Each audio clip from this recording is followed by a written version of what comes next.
Ngayon, papakita ko sa inyo kung paano mag-change oil ng ating Honda Winner X. In preparation, syempre handa nyo yung langis nyo kung gaano kalaki yung kailangan yung langis na ilagay. Sa case ko, 1.1 liters nilalagay ko. Makikita nyo, meron tayong drain pan. Syempre, para hindi kumalat yung langis na dinidrain natin. Tinanggal ko na rin yung drain bolt dyan. Syempre, gamit yung wrench na 17mm. Yun yung kailangan nyo guys, para matanggal nyo yan. Nasa 6,000 na yung tinakbo na itong motor natin. Huwag nyo kakalimutan mag-change oil. Ako, prefer ko magpalit ng langis every 1,000 km or 1,500.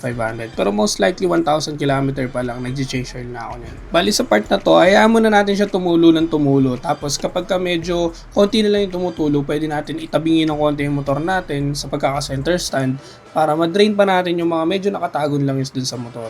Makikita nyo naman kung wala na totaling tumutulong langis. By that time, pwede na natin ibalik yung drain bolt. Dito sa part na to, syempre ibabalik na natin yung drain bolt. I-make sure muna natin malinis. Linisin naman natin kahit papaano bago natin ibalik. Again, ang gagamitin nating socket dito, socket wrench dito is 17mm.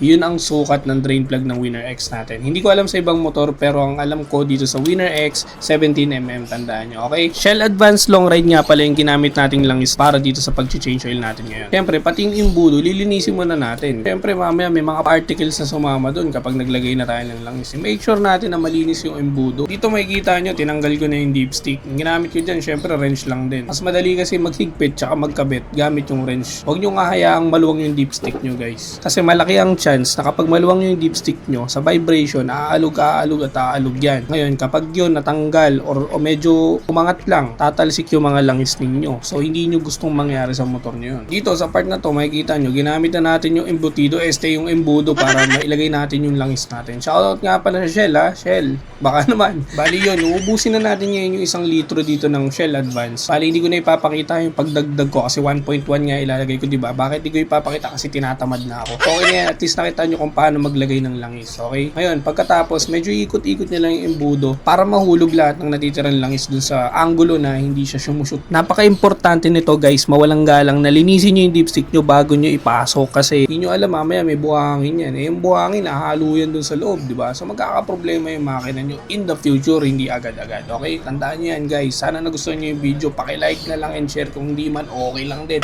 Salamat sa panonood.